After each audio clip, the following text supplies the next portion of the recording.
think I came to architecture like I was in school and we started, putting all the observations or whatever I was experiencing on a piece of paper. So I think gradually that led me to architecture, and where I found that yes, it's a best way to shape your creativity through designs. So when we started Uniifyy with Kavita, I think that was a very big leap.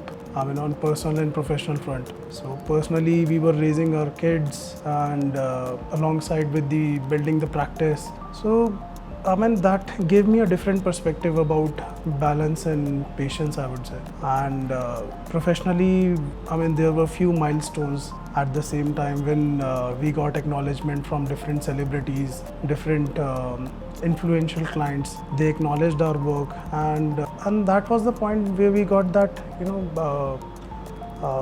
traction. We gained confidence and we made our credibility. So with time, I think this is not only the recognition, but I think the respect that we are earning and we have earned for the designs that we do and for the values we stand for. See, growing in a tier 2 city, I was always surrounded by, spaces which were very native, and the spaces which were meant for lifestyle. They were so grounded. I think that simplicity, stayed with me. That grounding stayed with me. And when I came to contemporary or what I should say, more urban practice, then that simplicity became a refined language for me. I think this is what my clients are appreciating, and bringing all the creativity all together throughout the years. I think how you have observed your life since your childhood and experiencing all the life, very minute details in your life, like interacting with the first ray of sunlight till the cuddling with kids in bed. I think each and everything inspires us a lot. So just keep your eye open. I think inspiration is everywhere. You just need to accept it.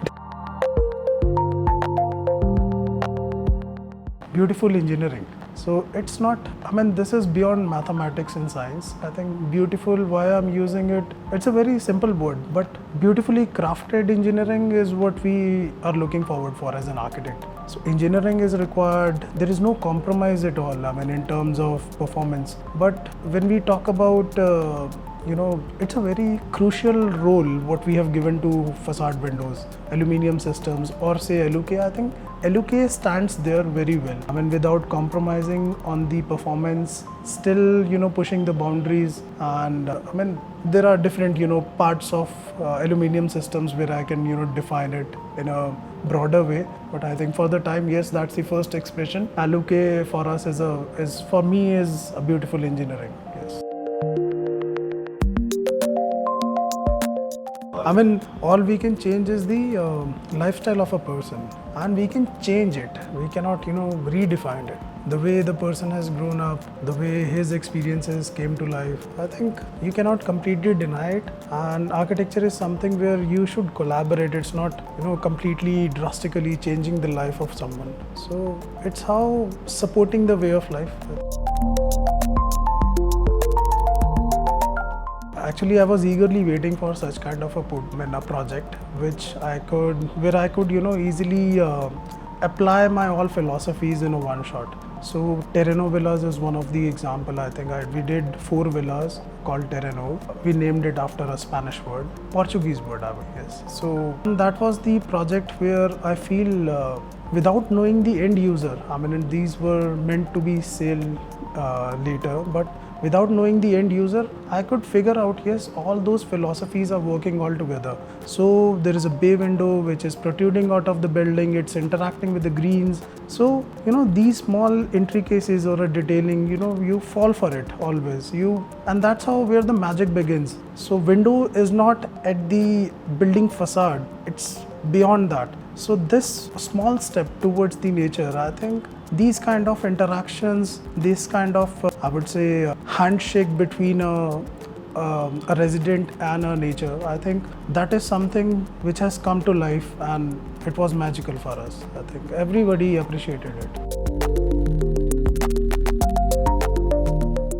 we are looking beyond sustainability these days. Sustainability is when you take things from your surroundings. But I think the time has come where you have to give back to the surroundings. So buildings should be such, it should make or generate energy more than what it is consuming. You can create different microclimates. You can create an ecosystem, with flora and fauna. And I think by recharging the ground pits, water level, everything, I think that is going to be the parameters of regenerative architecture. And this is the need of the hour, I think. So sustainability, I think, should go, and regenerative is something which should be the we should be focusing on. And considering, I think, different typologies or different geographies where we are working, the approach is similar. I mean, our design has to be contextual. So it starts with the climate responsive elements, and then how the people are going to adopt it, how they are going to live in it. So what are their lifestyle? I think the languages could be different, but the way we design is similar. So when we talk about Gurugram, so this is more like dense urban landscape. So we tend to make layouts or design buildings which are inward looking. So it's harsh climate outside, sun is harsh, heat summers, and then there is dust also. So we have a kind of a system what we call courtyards, inward looking planning, and then we try to cut off the light, we try to balance it, and yet at the same times, the resident should feel more connected to the nature. And so this kind of an architecture is more solid, it's less porous, and there are layers of designing where we maintain that level of privacy and comfort altogether. And when we talk about Goa, I mean, that is totally opposite, but the way we design is the similar. Again, contextual, again, it has to be climate responsive. So there, the climate is more forgiving. I mean, that is more kind of a relaxed kind of a climate. You tend to fall to look outside. You behave very well with the climate outside, and the architecture becomes porous at the same time. It opens up. So large window formats. You allow natural landscape to come in, to grow gradually within your life. I think those are the different parameters we consider, but the design intent is always the same. So DNA is always the same. Yes, if we can, collaborate at a very initial stage where we are conceptualizing the design, I think that would be it's critical, I believe. I mean, they should be part of our design studio at that time only. So my observation is, I mean, if system windows could be a design extension for our studios, nothing like it. So whatever we are doing in our office, we can let them handle this part, this windows and facade part. Let them come up with the best of the solution, and the feedback that can easily be incorporated in the design at a very early stage. So it could can avoid those kind of mistakes in future in terms of workmanship, in terms of execution. And I think that's how we can create a building which is crafted, not assembled. Being an architect, this is a very simple philosophy: interact with the natural light outside.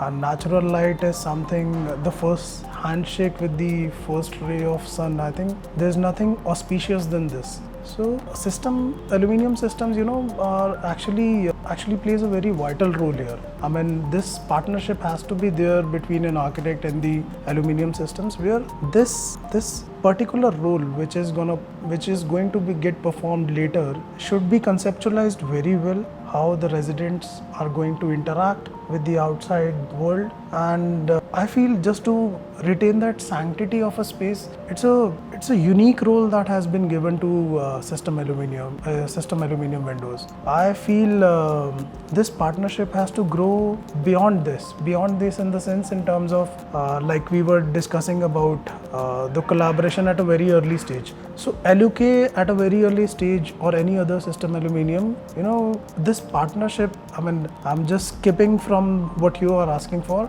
but this partnership can go in a very fruitful way, I believe.